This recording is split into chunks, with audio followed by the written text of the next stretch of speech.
All right. All right. All right. So I'm going to do a quick count off to try and get it ready. 3, 2, 1, go. Welcome, everyone, to Ask an Ump, Ask a Coach, this panel that we are having. It's the last official panel of DeadballCon 2025. If you hear my son in the background, I do apologize a little bit, but he's having a good time listening to this as well. Joining us for our actual panel are Yawetag. He is going to be our umpire. Say hi, Yawetag. Hello. And Smarmy McRatpack. He's going to be our coach. Say hello, Smarmy. Hello, Smarmy. Thank you for following in directions. That's 1 point for you. Oh, dang. No one told me it was a game. Everything's a game. First off, let's get your credentials out of the way. Yawetag, how long have you been an umpire at any level? Well, do you want me to do my full credentials, or you just want me to answer that question? Full credentials, please. Cool. I started umpiring in 2007, doing a little local rec league. 2008, I started umpiring high school baseball and middle school baseball, and I did that all the way up until the pandemic. Also, a few years of college ball at my old place. I used to live in one area of the nation and then moved for a couple years working there. But while I was at the original place, did some college ball as well. What was the conference you worked, if you don't mind my asking? High school was Missouri high schools, some Illinois high schools. For college, it was teams on the Missouri side, only a couple NCAA games. Those were spring games. And then during the actual season, they were NAIA, if I remember correctly. I love the NAIA. I myself am working at a Division II school, so I know a fair amount of NAIAs in the region you're talking about. Smarmy, what is your height, your coaching resume? Yeah, of course. So, coaching is a little bit different than umpiring in that you really have to talk about time played also when it comes to that. Like umpiring, you definitely can, and it absolutely helps. But I played back from 2000 up until about 2014, 2015, and then that was from my very little age to about when I was in college. Went to a school in the Dakotas because that's where I was from. I was going for school, not for baseball. But if I went for baseball, I probably could have gone a little bit better. And I coached for about 6 or 7 years, mostly at the freshman level, freshman sophomore level. But I did end my career at the JV and assistant at varsity level. All right. What was your focus whenever you were coaching? Were you just the overall freshman coach, the overall JV coach, or did you specialize in positions? So I come from the Dakotas, like I said. We were lucky if we had 2 coaches. So my whole thing was that I was usually assistant or head coach is what they called them. I primarily was the head coach when I was coaching. Okay. When you were coaching, did you ever thought that you had a player that had the stuff to go much more beyond than your area universities, maybe D1, potentially even hit the minors, or very rarely hit the major leagues? Yeah.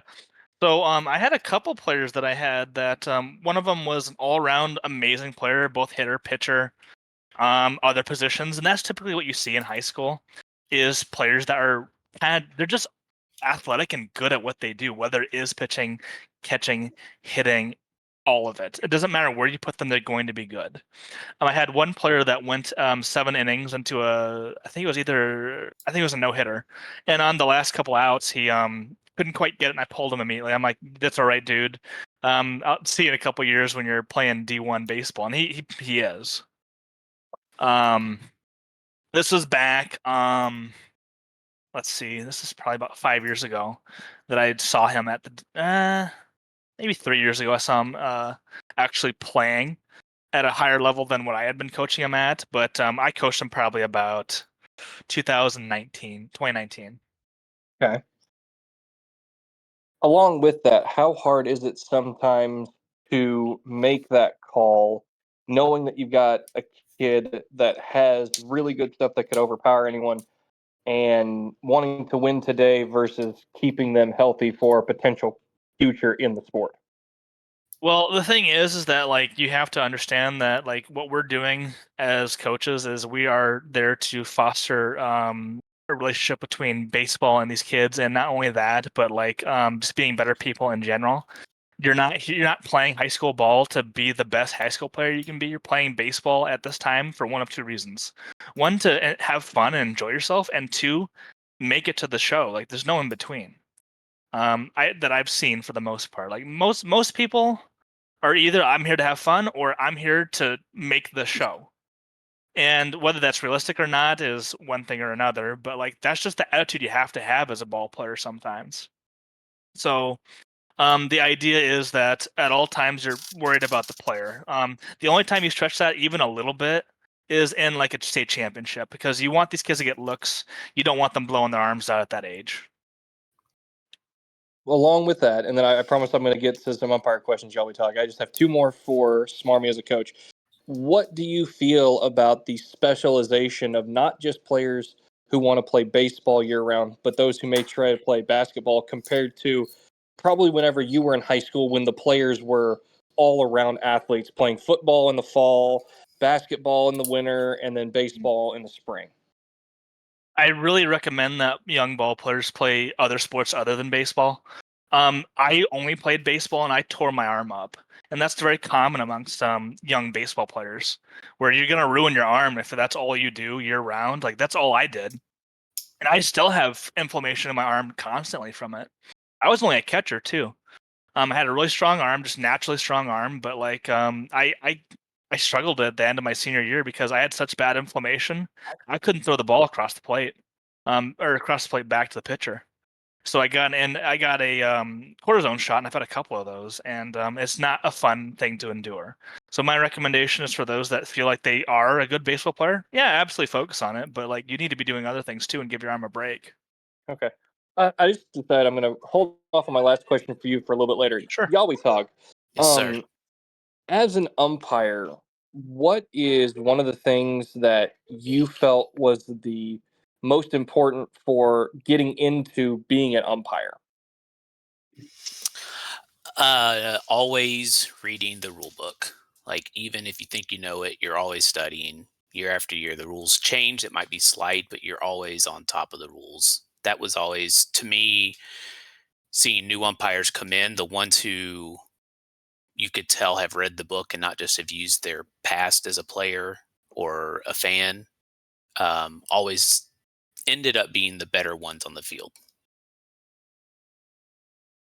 How much did you make a concerted effort for making this kind of a secondary career to continually try to climb the umpiring ladder? I knew going in that I wouldn't get much higher than like the NAIA, especially with the group we were in. NCAA is, if you're not, either you have to be in it young or you have to wait until you retire. The travel is crazy. The it's tough to even get in because there's not as many open spots. Whereas with a high school and even your summer leagues, they pretty much will take whoever will sign up, and then you just get the positions based on your abilities. So for me, it was constantly working, constantly getting better. Talking to my partner after the game, we would sit there and we'd discuss what we saw good, what we saw bad, and just constantly learning from that and getting better.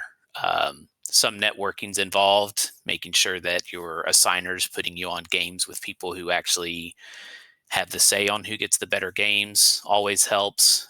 Showing up to training sessions that are optional, even as I was a veteran, I would still go to the rookie stuff to help out just so that my face was seen and the people who chose who got the better jobs saw that I was there. Mhm. So knowing that it's about the work that you put in, like anything else. Hang on one.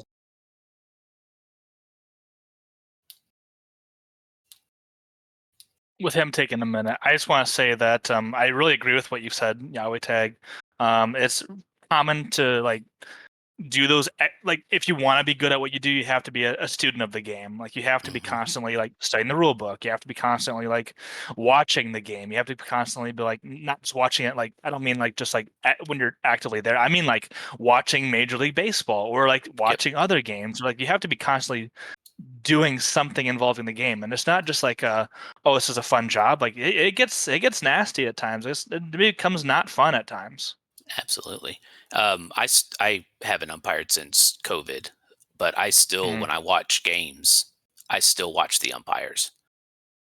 I Yeah. still learn from them, see the things they do wrong. And even, man, I've been out, 5 years? The mechanics have already changed just because of the players being faster, the game being faster, new positions are being made. And you're always having to learn and always having to remember. Yeah. Sorry about that. Had a brief emergency that I need to help my wife with. So you were talking about how the game has changed just from a speed standpoint, and I'm going to ask you a similar question that I asked Smarmy. When you look at how specialized players have become today, do you think that's a benefit or a detriment to them? And how would you handle that as an umpire? Did you only specialize in baseball, or did you do other sports as well? Only baseball. That was my sport growing up. I played all the way up through high school. And when I started thinking about becoming an umpire, there were questions. Are you going to do football? Because we had umpires who would do football, who would do soccer, who would do basketballs all year round. They were doing sports. For me, I didn't have the innate knowledge of the game to feel like I could give the game what it needed. I could go to a baseball game and I can expect things to happen. I expect the runner to steal second base. If there's a runner on first and it's a ground ball, I expect a double play. I know what to expect and what to anticipate so that I can, as an umpire, react to that and be in the best place for the play. Now, that doesn't mean you put yourself in that position where if something else happens, you're out of position for everything else. But just having that innate knowledge helps get you where you need to go. So because of that, I couldn't ever see myself doing another sport that I didn't have experience in. When I moved where I am now, I did try volleyball, and actually my first full year got canceled with COVID, and I never felt comfortable doing it. There were so many rules that I just didn't have personal knowledge of, that I didn't do myself growing up or watching the game. I could tell you if the ball was in or out. I could tell you if someone hit the net or not, but I couldn't anticipate the flow of the game. So I always felt like I was behind the game and reacting to what was happening rather than being with it or ahead of it so that I could be ready when that happened. And just to interject on that really quickly, I think Yahweh can agree with me when it comes to whether you are a player, a coach, or an umpire, you are anticipating what's going to be happening next. The best players are thinking okay, we have a situation where this is going on. We got a man on first, for example. We got 2 outs. If the ball's hit to me, where am I going with the ball? And that's constantly being run through your head. As a coach, you're constantly thinking of that. And I'd imagine as an umpire, you are too. Absolutely. I sit there. If you watch a game, I implore you, the next time you go to a game or you're watching on TV, watch the umpires and you'll see them signaling each other. And that's reminding each other what they're going to do. For example, if there's a man on, would be 2-man mechanics, but if there's a man on first, the home plate umpire is covering third base. So he's going to signal the number of outs, and then he's going to point to himself and then point to third. So there's 1 out, I'm going to third. And the field umpire will react to that as well and give their own signal. And that's telling each other that you're on the same page, so you know where to expect your partners to be. And also just to remind yourself and put yourself in that position. So if I'm sitting there and I go, all right, I got a man on first, I'm going to be in B position to the left side of the pitcher. I'm ready for that steal. So anytime the pitcher starts to make his move toward the plate, I have to give a quick glance over to first to watch to see if that guy's stealing so I can get in that position. If it's a ground ball to the infield, I need to be ready for the double play. If it's a ball shot in the gap, I'm having to cover third now because my partner has to stay home in case the runner comes home. You have to think of all that. And yes, it becomes natural But like you said, Smarmy, anytime you put it in your mind right there, you're ready to react to it when it happens. Yep. So sticking along the same lines of things that coaches and umpires need to do together, this is a question that's two-sided, and you're both going to come from your respective sides. How do you have a good working relationship with the other person? Because it's not the fact that you're just dealing with players, but you also, as a coach, are dealing with the umpire, and an umpire, you're dealing with coach. How do you have a good relationship between yourselves going into and out of a game? Yep. You want to go first, Yahweh, or you want me to? Sure. Do you mean with that second person, you mean my partner or the other, No, like the the coach? coach. Like how Oh, do okay. you as an umpire have a good work relationship with a coach, or at least have a professional relationship? Because I'm sure there are some coaches that really try you, and so you want to know how to approach them respectfully, but also get the job done and let them know you're the one in charge. Sure. So in high school, there's a good benefit that in mostly coaches and umpires are there as an extension of the classroom. So Mm-hmm. I don't there were very seldom that there were times in a high school game or a middle school game where the coach was just an all-out asshole or even the players were. So that was helpful. Just knowing that walking onto the field there was already a level of respect that everyone had. We're not here for ourselves. Let's be honest, we're not all making a lot of money doing this. It's so that the kids can play a game as the Yep. extension of the classroom. Um, so for me, being in the area I was and working the games I was, especially near the end, I pretty much knew all of the head coaches that I was playing. I was higher up on the echelon for the games I was getting. So I would know them. For games I didn't, or even at the beginning of the year, I would go online, find their website. I'm sure it's a lot easier now, but you'd find their sports website, you get the name of the coach, you write it down. So as you're walking onto the field, you know, home team coach is Josh, the away team coach is Greg. And when you approach him, you go, "Hey, Josh, I'm Yawetag. How are you doing today? How's your season going?" And that's the first thing. Introduce yourself before you even become the umpire. Mm-hmm. Um, and then from there, it's just simply listening when they have an issue. They know that you're not purposely missing calls. They're going to come out and ask. Again, high school, it's so much like nicer. They'll come out and ask nicely. Um, but you, I guess the respect is already there. And so it's easier to work with it. But it's all about Yep. knowing their job and knowing your job, and each of you knowing each other's job and respecting Yep. that. Smarmy, Smarmy? your side. Yeah. So, like I said, my background was I was a catcher for like the majority of Mm, like my upper level of baseball experience and then coaching.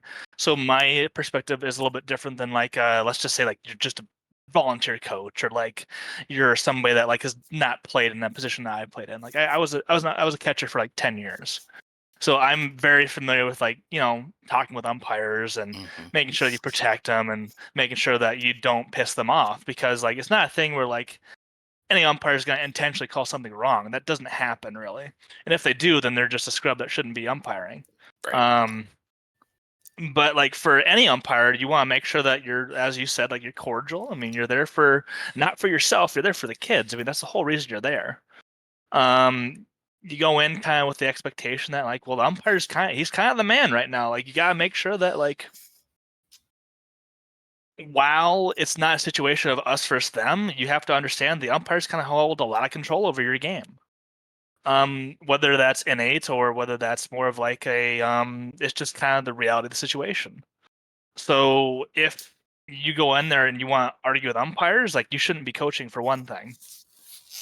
But if you go in with an actual issue that you need to talk to an umpire with, it's just a simple matter of just like walking out there, arms like you know crossed or arms behind your back, just real natural, whatever you gotta do, and just say like, hey, I want to know what the explanation is for the situation. And it's not about like arguing with an umpire because, like I said, they can toss you. There's nothing you can do about it. So there's no reason to go out there and argue if you don't have to. But there is a situation, I feel bad for you, Yawetag and other umpires, where like there are times you gotta light up your team and get them going. Yeah. So sometimes the umpires just they know their role and they're just gonna be that focus of that ire. And there's a limit to knowing where you go with that. Hmm. So like you can't lay into an umpire the whole game and be like, yeah, this is what you got wrong, this is what we're doing bad. You just gotta go in and know the situation and know that like, hey, I can go this far and I can't go this far. Yep. And you learn that for each umpire too. There's some that are quick to hook and some Absolutely. that'll let you stay out there a little bit longer. Yeah. I You remember actually one brought it. situation. Yeah, go ahead. I was gonna say you brought up being a catcher, and that's one of the things I forgot. Is the other thing I do is after our plate meeting for the first inning when the catchers come out, I introduce myself. Sometimes I'll even get the catcher's name if their website is really up to date, Yeah. so I can even introduce myself to him as he walks up. Um, and then you talk to them as they're warming up the pitcher. Hey, just let you know if you have any Yes. questions, just let me know. And then after a few of the pitches, you're going to ask the catcher, "Hey, does your pitcher have anything nasty I need to know about?" Because you'll have, Yes. especially in high school, they're not throwing their nasty stuff all the time. They're going to hold it back. No. And Yep. so the catcher will say, yeah, he's got a really nasty curveball that he throws with 2 strikes or with 2-2 count. And you go, all right, cool. And Hmm. sometimes he'll even have his pitcher throw it for you on that pitch so you can at least see what it looks like. Yep. And that's setting up a rapport where I know what to expect now. If there's a 2-2 count, I'm not going to bail on that pitch that looks like it's too high. I'm going to Yep. lock in and make sure that I'm watching it all the way in. And part of that is having a good catcher that you trust back there that is going to protect that umpire. Because if you, and just being a human being, if you're not protecting the umpire, they're not going to be there to want to call the calls that you're going to want to get. Sure. I mean, I don't want to say that my zone is different, but it can adjust slightly with a good catcher. Well, absolutely. I mean, like what I'm saying is that like there are situations where if you're not protecting your umpire back there, they're not going to be able to call the game as well as they would otherwise. Well, that's true. If Yeah, you're constantly getting banged up, yeah. I had one time, I think it was the first 2 innings, I got 3 times the catcher let one by and hit me. And I told him, I said, if you let one more go by, I'm just going to take your glove. I think the coach heard me because I had a new catcher the next inning. Yeah. But what it comes down to again is like mutual respect, understanding, hey, we're all human, and then also like doing your best to protect the guy back there. And not only is that a gamesmanship, but that's not only is that like a good practice to have, but like it's just a human interaction. Mm-hmm. And it goes both ways. If the catcher takes a nasty shot off his wrist or something, I'm going to sweep off the plate, give him a few seconds, walk the ball out to the pitcher, come back. Hey, you good? All right, let's go. And Absolutely. he'll do the same for you if you take a nasty one. You hope so. You hope so. A good catcher will. And if not, you're yelling. The coach is yelling at that catcher to get moving to the. That's true. Yep. Yeah, to the mound. So you both brought up ejections. For you, Yawetag, what was the best ejection you ever had throwing a coach out or witnessed? And then, Smarmy, did you ever have what you would feel be a particularly memorable ejection of yourself that you got, or maybe that you witnessed? I'll let you go I'll go first, LA. Sure. Again, with a vast majority of my games in high school, there were penalties for coaches and teams for ejections. So coaches tended to behave themselves. Players Mm-hmm. definitely behave themselves. I think in my years, I may have only had 5 player ejections. And 3 of those were in the summer during travel ball. The other 2 That's were what it's going to be. right, and the other 2 were egregious enough that it wouldn't matter. And I think coaches even less because they don't want to pay the fines. They don't want to have to take the class. They don't want to miss out on a certain number of games because I think in Missouri it was a minimum of 1 game suspension. You had to pay a fine. The school was put on a probation. It was not worth it for the coach to argue. No. So a lot of that was mitigated just by the state rules. However, my best one was I mentioned what state I was in. I won't mention what team, but a head coach of a Major League Baseball team had his son playing for a school, and I rung the son up on a strike 3. It was right down the middle of the plate. He said a few expletives toward me, immediate ejection.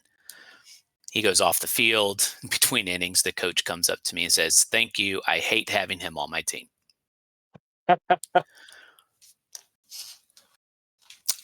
Didn't even realize who he was until I was writing down the report that night. I went, "Hey, that last name looks familiar." That's pretty funny. Yeah, I've been rung up once, and there was another time I should have been, but like I don't know why he didn't, honestly. But other than the Scared. guy was he was scared to ring me up, and I was actually like, I'll get to that story in a minute. But the first one, when I was ejected, it was at a tournament in North Dakota, where they have different rules for bats up there than they do where I'm from, South Dakota. The type of tournament was anyway. It was supposed to be like a drop 3, and it wasn't supposed to be. It's supposed to be like a BB core or whatever. But there's kids using beezer bats, and I'm just like, this is not safe. It's not safe for the kids for them to be using beezers, and also you got like 12-year-old kids that are like hitting it all the way to the fence, and I was mad about it, and I let the umpires know, and I went to the director and I said, hey, you have it on your website. You're supposed to be using BB core. And they said like, no, it's fine. It is what it is. And I'm just like, listen, this is ridiculous. So you're gonna have to throw me out, or you're gonna have to like change these. You're gonna have to change something. She's like, I'm gonna have to throw you out then. I said, okay, well, I'm gone. I'll see you later. And I walked off the field. One of the best things they did was when I started in 07, I think it was drop 3 beezer. Then they moved to BB core. And when I first started, we had to, as umpires, we had to go into the dugout and check every bat. And it was a pain in the ass because half the kids wouldn't have their bats ready. Yep. So one of the best things they did. The bags. Yeah. And make sure. And it was just a pain. And finally, they said, all right, fine. The umpires don't have to check anymore. They just have to ask at the plate meeting, are all of your players legally equipped? And then if you found out they weren't, then you had it. So it was such a pain, though, because you'd walk to the dugout. And it used to be we would have to show up like 15 to 20 minutes before the game started. Yeah. Just to get that done. And finally, got rid of that. And we could show up 10 minutes before, which was much nicer. Yeah, it's a whole event. It's not fun. You don't want to go through the whole like, well, are you cheating? Aren't you cheating thing? Like nobody wants that. Nope. Yeah. And the helmets, we check the helmets, and yeah, of course you have to. You kind of have to. But my other event where I should have been ejected, my team was I was coaching for like a middle school team at the time. I did that because I was just getting back into coaching. I just wanted to be part of the team. I just wanted to do what I could. We go out to this tournament, and out in the middle of nowhere, like 20,000 population city, and we're playing and we're doing whatever, and I'm just like, this umpire is not calling anything at all near the zone. So I'm telling my kids, like, just drop it in front of the plate. So they start doing that, and they're still calling strikes, and I'm just like, okay, let's see how far you can drop it. And eventually their team starts like crushing us through the game. And I was getting mad. My team did not care. They did not want to be there. They did not want anything to do with the game. They were just done. And at this point, I had just lost it on a little bit on my kids, not too much than you need to do for about 13, 14-year-olds, but enough to let them know, like, hey, this is ridiculous. I shouldn't care more than you should. Right. So what I did was I went out there to the third baseline, which is where the third base coach goes, the head coach goes, and I'm watching as this kid that's pitching on the other team is dropping it literally a foot in front of the plate, and he's calling a strike. So I went over and I yelled at the umpire for probably about 2 minutes. I'm trying to get rung up, like, because I want my kids to I want them to say, oh, coach cares. Let's play ball. He didn't ring me up. And I'm just like, I don't know what to do now, because I'm yelling at this guy and I've said some things that I can't go back on. Right. And this is a really awkward instance. So I finally finished my rant and I went back to third base. And I had to shake the hand of that umpire after the game, like, hey, just so you know, it wasn't personal, it's just for my guys. And he just gave me a look. I'm just like, yeah, I know you don't believe me, but that's what it was. And he wasn't a good umpire too, but whatever. He's still a human being. He is. Maybe he's better. I hope so, but he's probably about 60 now. Yeah, maybe with age has come wisdom, but who knows? Yeah, absolutely. All right. So you both kind of answered the only other question that was dropped in the Q's and A's, which was like, do you ever regret having an ejection or not having an ejection? Since both of you had very few, the answer to those obviously is no. Um, anyone here who is currently in the audience want to drop a question in the con stage chat? We'll take those for a little bit, but we're going to wrap this up no more than 10 minutes from now, because then we get ready for the championship game of the tournament to start at 5:30 Eastern time. Yeah. By the way, I won't And say I've never like not had an ejection. I wish I had later. There's been a couple times where after the game, I'm like, I probably should have rung that person up. I will say before we get to the question that Scotch just said, there was one time I should have gotten rung up again, but I did apologize to the umpires, like, because like you want to keep that rapport, and the whole situation was it was just a stupid foul ball, whatever, close to the line, just a stupid thing. I kind of let the umpires have it a little bit. I'm like, hey guys, you really got to be on top of this. They're just like, one more word and you're out of here, coach. I'm just like, yeah, I gotta shut up. So I went to my dugout, I cooled down a little bit, went back out, and I said, hey guys, I shouldn't have said anything. It's my bad. Definitely had a little bit of a hot head coming into here, and really apologize for that. And they said, yeah, no, we know that you having a rough day, coach, because it was a rough tournament up to that point. So yeah, we know, and that's why we didn't ring you. And I said, yeah, I really appreciate that, and I really wish I hadn't used up that goodwill up to that point, because they could have deserved it at the end of the game for other stuff. All right. So the question that Scotch Tape has dropped in is, what is your best tournament experience, or rather, one cool story that you guys have? Yeah. I'll let you go first. Let me think for a minute, because Okay. Well, I did have one guy that I went to school with that ended up playing AAA for the Astros. He was a guy that this wasn't my coaching days. This is pretty close to my coaching days. I played with a guy that he we had this ballpark out in the middle of nowhere, because again, I live in the middle of nowhere, or I did. And the wind out in South Dakota is like crazy. It blows like 20, 30 miles an hour, and that's not uncommon. And we had a day where it's about 15, 20 mile an hour wind blowing in, and there was trees out in left field, like, like past the fence. mm-hmm. And I remember seeing this guy hit a ball into those trees, and I thought to myself, this guy's gonna be a major leaguer someday. And he played for them for the Houston Astros in their spring training. That's as far as he got, though. That's still pretty cool.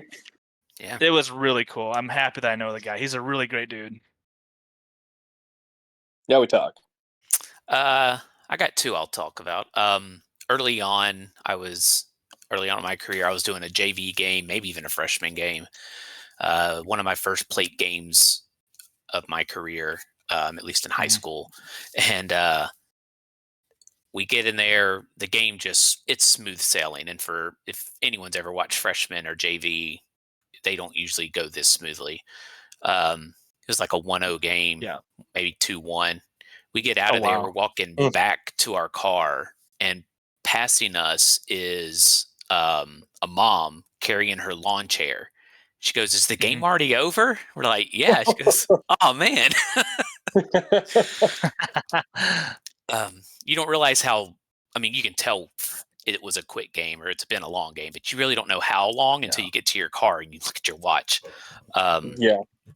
Let's see. Another one went really quickly like that. I was working the bases, high level varsity game. I come off the field and some random person approaches us and he goes, Hey, Blue. I'm like, yeah. He goes, that play in the fourth inning, was that an error or a hit? I was like, I don't know. That's not my job. It's the scorekeeper's job. I don't even know what play he's talking about. They all muddle Mhm. together to me. Yep. And he goes, "Oh, well, that would be the difference between a no hitter or not." Didn't even know. One of the pitchers was throwing a no hitter. Wow. Yeah, that's spectacular. I don't know what they ended up scoring it. I'm going to assume if the scorekeeper, even if it was the away team, is going to give him the no hitter, make it an error. It depends. It depends on those teams. The home team, if it's the home player home player's team that's scoring, then yeah, absolutely, you're giving them the no hitter. I think it also depends on if there's any sort of animosity between schools. Oh, 100%. Or the player who may have gotten hit needed that hit to extend a streak or up their Sure. average or whatever. There's a lot that could go on with that. And then the last funny one I had, I was working and we're getting ready. Typically the umpires know where to park, so their cars are not in danger. Yep. So we're parked there, and this lady comes and parks next to us, and she's like, "Man, the field's way over there." I was like, "Yeah, we park here so we don't get hit." She goes, "I think I'm going to move closer. It's my son's, I don't know, first time I've come to my son's game, I think is what she said." So like, all right, whatever. So we go and we start playing the game. Foul ball, smash, hits a car. It's her car. She gets the car and moves it. 3 innings later, another foul ball, same car gets hit. It's like she's never been to a game. Car gets hit twice. Oh. Sometimes it's worth the extra 100 yards walk. Yeah. Yeah. It absolutely is. You can't get to know that after you're out there for a while. You're just like, yeah, you don't park close. You park it good, 150 feet behind the backstop at least, if not more. Say if I can park past the home run fence, that's the best place to park. Yeah, it depends on the level, but yeah. Unrelated to umpiring or coaching, I was calling a game for a local high school baseball team, and I parked right behind the press box because that was been the safest place all year. First inning, foul ball right over. Everyone hears a crunch. I'm like, In the back, I'm like, I guarantee that's my car. I go out at the game, right in the windshield. I'm like, yep, that tracks. Oof. Yep. Right. Yep. It's and the thing is that like when you see these like movies, they're like talking about baseball and like showing like the like coaches and the players and stuff like that. There are some that are very accurate to the actual feel of the game, like even at the high school level. Mm-hmm. Like for example, the what was it, Bull Durham? Like that. Apparently, that's like super accurate to the minor leagues. I believe Like so. I've obviously never been to the minor leagues, but like Mhm. it's apparently it's very accurate to it. But favorite stupid baseball movie is 100% Benchwarmers. Major League for me. Major League is a good one, but that's not a stupid one. That's Some people may call it stupid, but I agree it's not stupid. I went more like stupid comedy. Ah, yes. I think if I'm going like stupid comedy, I want The Sandlot. That's a good one. I don't feel like any of them are as stupid as Benchwarmers. Oh no, they're not. 100% not. As for tournament experience, I worked some I never went high enough. Anything that was state level tended to go to play umpires who were retiring or had been around a while. I did some sectionals. Those can be wild. Yeah. And also they ended up being, from what I gathered with the people I knew who went, they kind of aren't as fun as it seems. You spend the whole year working 2-man mechanics. You get to the sectionals, you go to 3-man, and then when you get to state finals, it's 4-man. And it may seem like, oh, we got more people on the field, it's easier, but it's not, because you're so used to what you need to do, and you start to do something, you go, nope, that's not right. And even moving to 3-man was really hard. We tended, when we got at sectional level, we would, the night before a sectional game, we would all get on a call or meet up at a restaurant and just make sure we go over all of our mechanics and talk them through, because it's so different.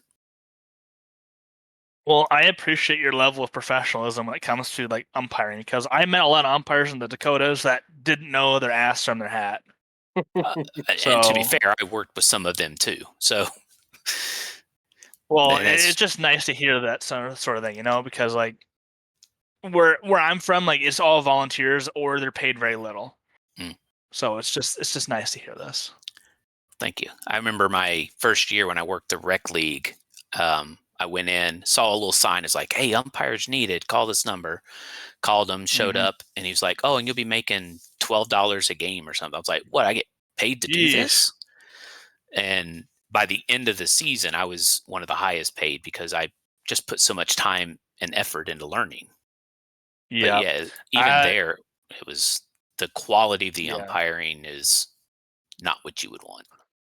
Yeah, and even in the high school games where I was playing, like I considered umpiring because the pay was so much better than coaching. Mm. It was like $30 an hour to umpire. Yeah, I think when I left, I'd have to go back and look. When I left Missouri, I think I was making 68 a game for varsity. Yeah, yeah. And down here, it was pretty much the same, a little bit less. Obviously, if you do Hmm. JV, it's a little less. And then here, I was doing some middle school, and that's even lower, which never made sense to me Yeah, because the investment's more. It's the games are Oh longer, man. not as well. It felt great doing a high level varsity game.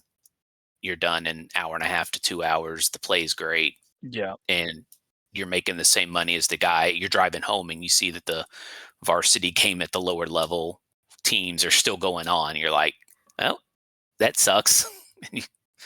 I never got as high as you did, Yawetag, but I coached or I umpired a lot of rec stuff, and boy, I started at the 9 and 10-year-old level when they were just starting to Oh, pitch, and by the time yeah. I got up to the 13 to 15-year-olds where they actually knew how to pitch, man, it was so much better. I The remember other, every time I called the coaches out to start 9 10s, I'm like, "Here's the strike zone, guys. I'm calling eyes to shins. If it crosses the mhm. plate, white line to white line. Yep. If your kids don't like it and get upset, I'm sorry. We're not having." It's one of the funny Can I things answer? was, go ahead, Smarmy. I was Can going I to answer change the part of topic. biggest boys? Can I answer part of Oh, his question he has there? oh, I can answer that. Yeah. Uh, yeah, yeah. So like for like where I'm from, like you didn't really require any training besides like a quick test, or if you had experience playing, you didn't have to take the test even. So it might be different for Yawetag though because he's been at more competitive areas than where I'm from. Yeah. So let's see. I will preface this as the last time I've had to worry about this was 5 years ago. I don't know what's changed, and I can probably speak more for Missouri than where I'm at now. Um, Hmm. you didn't need any experience to join. You would sign up, you'd pay whatever it was for the fee. You would get a test in the mail along with the rule books. You had to send the test back in, make a certain score on it. I think they actually moved it to online, made it a lot easier, but you had to get a certain score on Yeah. that. Once you did that, you would get your quote unquote patch, which was a literal patch that you put on your jersey or your uniform. Hmm. Then you would, in Missouri, all of the, at least in our area, all of the teams except for one used an association to get umpires. Um, Yep. the rules in Missouri were that teams had to find their own umpires, and it was just easier to have an association do it. One of the schools had, I think the head coach's brother was an umpire, so they hired him and someone else to do all of their games. Um, so you would join the association, and then our association had training. So any new rookies came in, there was several in-person book sessions where you went through the rule book, talked about the rules, listened to umpires come up with some of the crazy situations, which you would just answer with. It was always some weird situation you'd always answer with, is it a day game or night game? And that was our signal. Like, what you're telling us is not something that will ever happen. We're not going to sit here and waste time to figure it out.